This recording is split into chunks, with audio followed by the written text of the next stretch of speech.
In this video, we're taking a closer look at solar power systems for homes. Solar power is often associated with living off-grid, but surprisingly there's a lot more people installing solar panels on homes that are connected to the grid. So we met up with Albert from iSolera to learn about why people are installing solar at home, the basic components of a solar power system, installation options for panels, costs and money-saving opportunities like net metering, and important considerations including some of the risks to keep in mind when going solar. We're covering a lot in just 10 minutes, so let's get into it.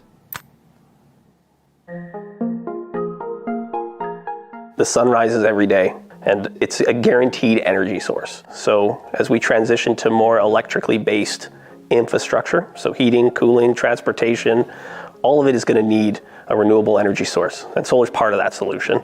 Solar is going to be able to deliver an infinite amount of energy. We just got to be able to capture it, harvest it, utilize it. Yeah, so the reason why people invest in solar, cost savings is a big one. They're trying to insulate themselves from rising electrical costs or uncertainty of power or unreliable power if you're in like a rural setting. People are trying to be more sustainable, so that they look at solar and they go, well, I don't need to do an extreme thing. I just have to add panels to my house and I'm going to continue to use electricity the way I normally do, but I'm going to get some sort of benefit from doing it. And the big one now I'm finding is that people are really looking and targeting batteries, and it's because maybe the grid isn't as reliable as they thought. They're more likely to have outages and the frequency is increasing and the duration is increasing. So solar plus battery and storage allows people to kind of continue to live their lives without that inconvenience of wondering, is my fridge going to last the next couple days? Do I still have access to water? And again, it really depends on where you live, that whether or not that's a big problem for you, but a lot of people are really interested in just trying to insulate themselves from that risk. So the opportunity when you grid tied or off grid, solar is going to provide you a benefit. Every day it's going to generate electricity. You're either going to use it, you're going to sell it, you're going to store it, you're going to do something with it that's going to give you a benefit.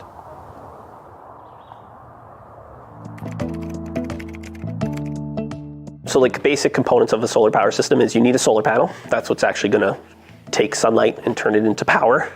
In order to get that power into a usable form, you need some sort of inverter, and then you need a racking system. So you would need those three pieces. If you're grid tied, you might need some additional electrical components, and as more and more batteries come to market, there's more and more opportunity to couple a solar panel and an inverter to a battery system to further get more utility and have more benefit.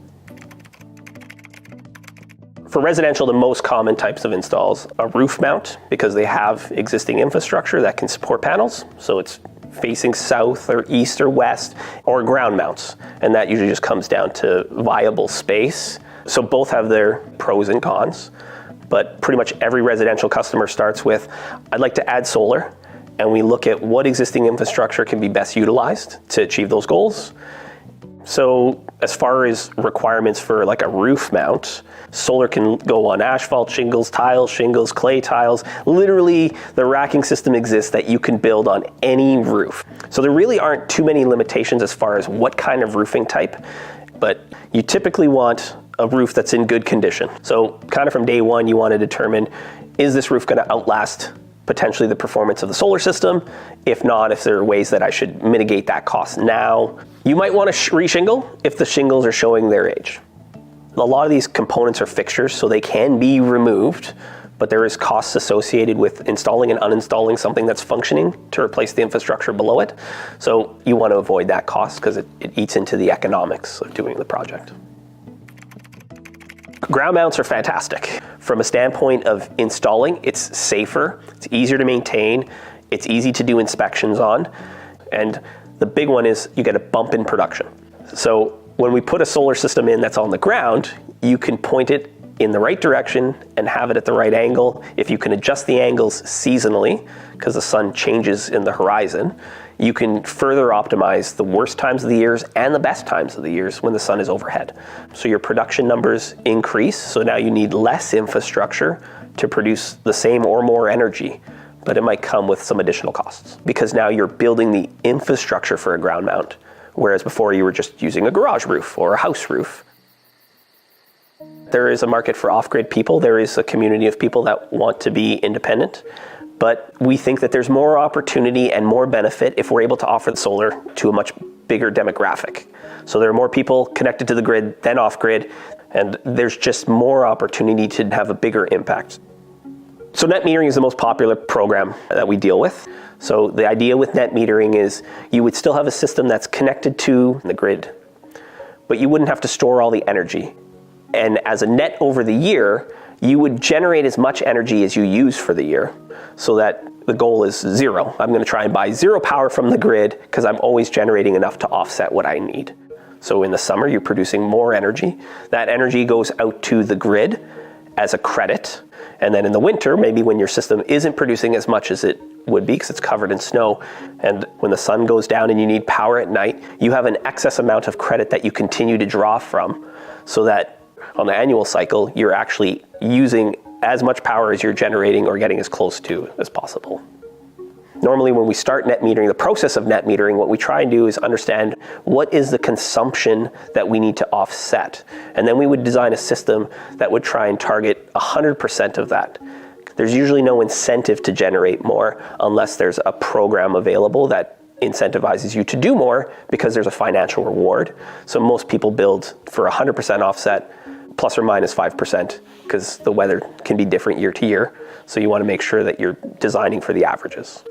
And obviously, if you can reduce your amount of consumption, it could reduce the size of system that you need. So now most people are doing net metering because systems are more viable. You know, like in the last 10 years, panels have dropped by 80%.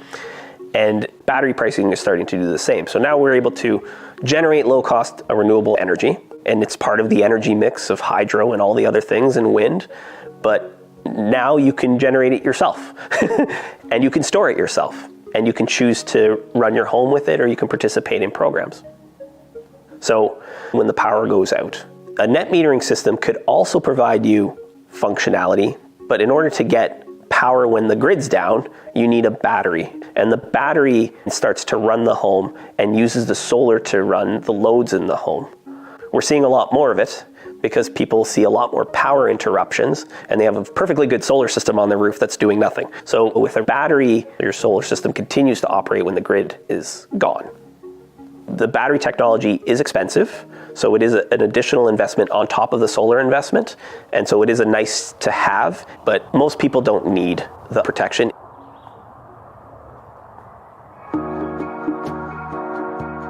Solar systems can be expensive, and I get that question a lot. People are like, I just like to buy a system, and they're like, okay, well, what do you need it to do? And they're like, well, I want to run my entire house. And so I go, well, it could be one panel, it could be 100 panels.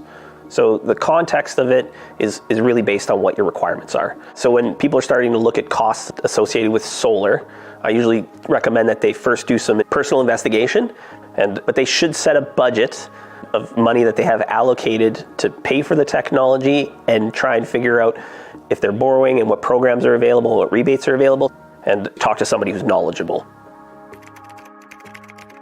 So all of the technology has a design life. Panels come with 25-year warranties. There's no moving parts. They're made of glass aluminum, so they're designed to last a really long time if they're installed properly. And then racking systems, most of them are made from aluminum or metal components that are also designed to last a really, really long time and can be recycled. Some batteries are designed to last for 10 or 15 years, but the technology continues to improve. There are customers that we recommend that solar is probably not the right choice for them. Like if they live in an urban setting where the availability of solar is impacted by tall buildings, trees, neighboring facilities, a new condo going up across the street, they're potentially not a good candidate.